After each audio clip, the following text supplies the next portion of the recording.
excuse me, I take full responsibility. It's not my fault. Well, they finally did it. They put that magic number low enough where I bid on it and it went over. And I only missed about 2 points. And if you got the earliest number, which was 204, you pushed. So it was still real close, but they finally put it low enough that it didn't cash. The other 2 bets cashed, though. We hit the Spurs plus the 9 against Dallas. They won by 6.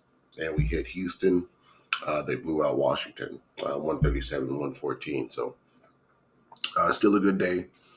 Magic unders, Heat unders, and Knicks unders still killing it. But they've got us once with each team. So we're going to watch it.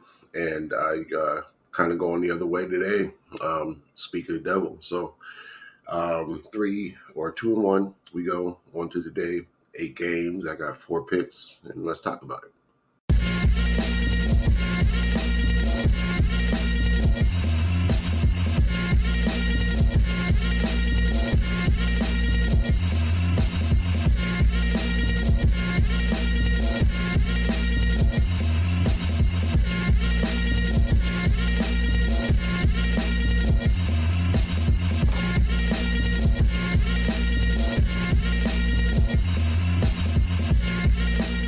What's up, everybody? Crash here. Welcome back to Crash Against the Spread, where we talk about sports from a betting perspective. It is Wednesday, March 20th, and we have 8 games on the NBA card. I only got 4 picks, though, so I'm just going to go over those. First game I'm going to talk about today is going to be the Heat and the Cavs. The Cavs are 2.5-point favorites.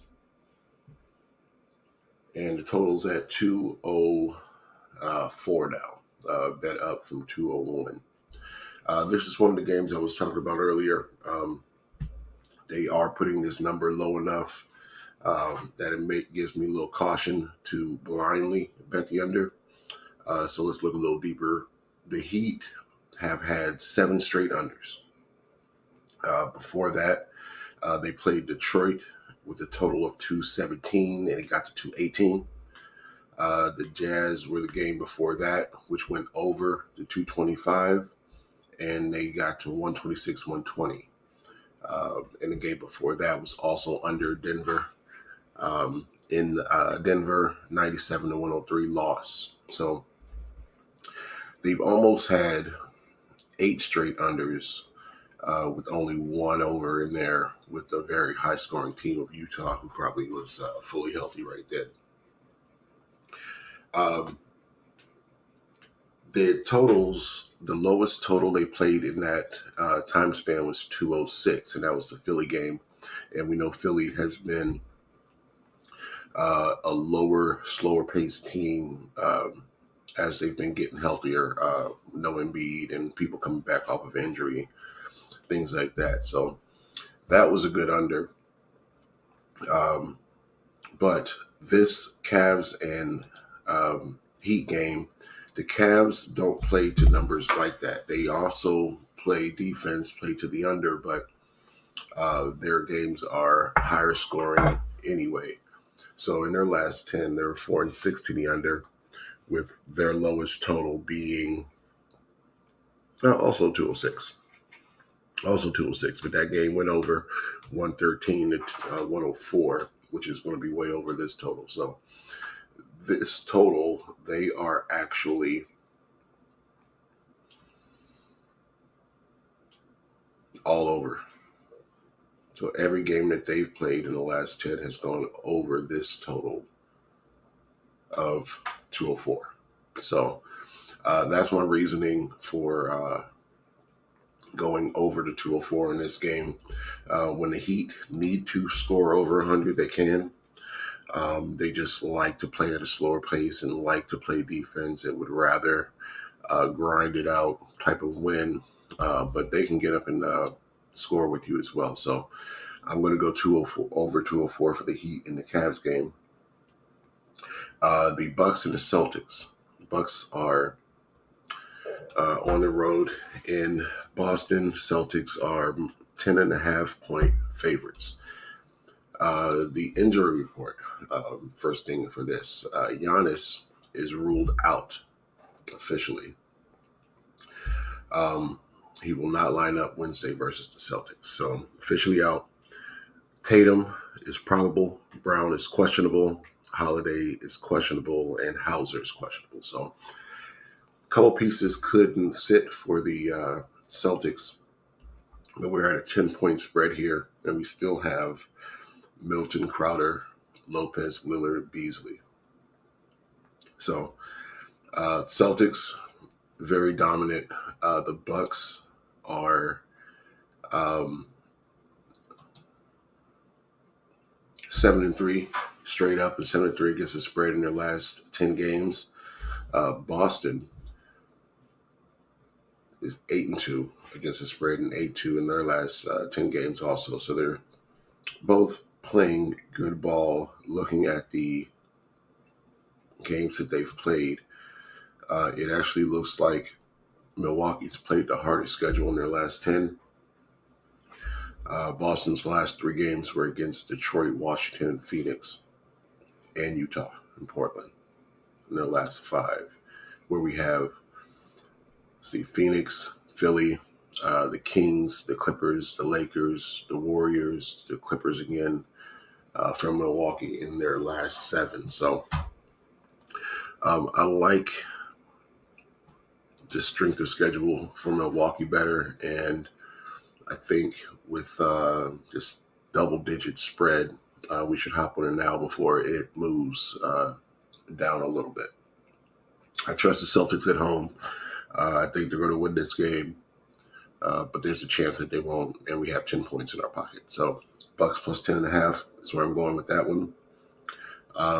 Grizzlies and the Warriors. I'm on the Grizzlies again.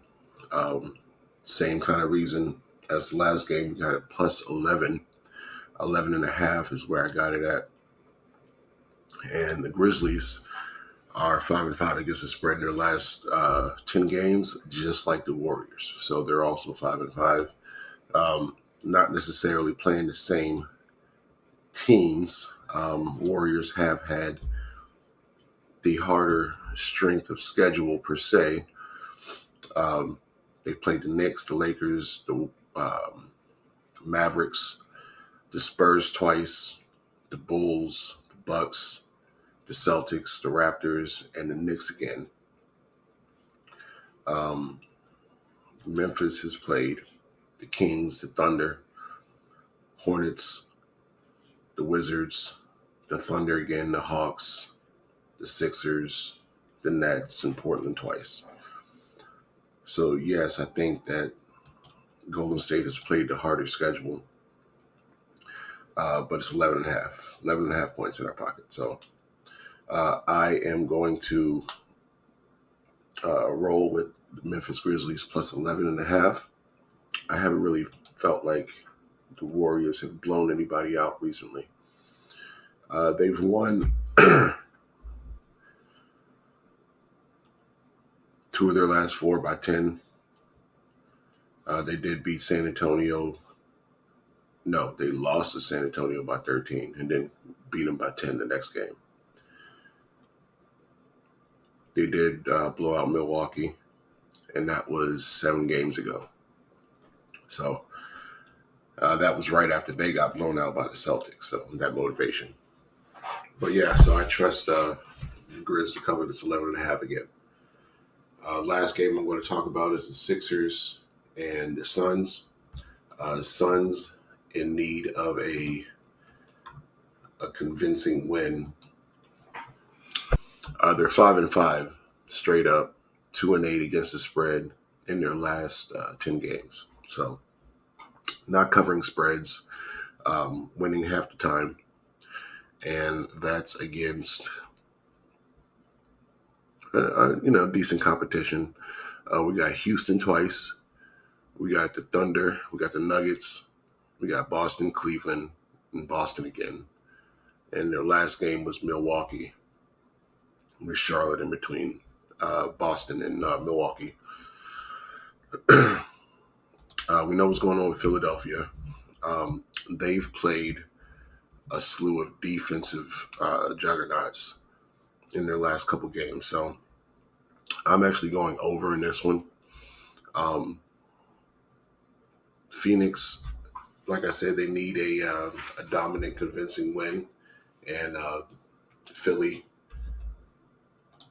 has had so many low-scoring games in the last 10 games. I think they're ready for a offensive outburst. They're as healthy as they're going to be. Tobias Harris is questionable. Kai Jones is out with a hamstring. But we got Maxey, Lowry, Mo Bamba, Oubre, and Batum starting. So Maxey is the guy coming off a 30-point game. We need him to have more of the same, and we probably need Nicholas Batum and Oubre to step up too. But I think they can get over this 220 number. I think it's at 222 now. So that's going to be my pick over for this game, over to 222. The 4 picks I'm going to roll with are the Bucks plus 10, the Grizzlies plus 11.5, the Heat, Cavs over 204, and the Sixers and Suns over 222. So those are going to be the 4. Lock those in. Let's get this money, and we'll see you tomorrow for some more NBA talk. It's been a long fight. It's been a long fight, and I just had to have a warrior spirit, and that's all. So I'm just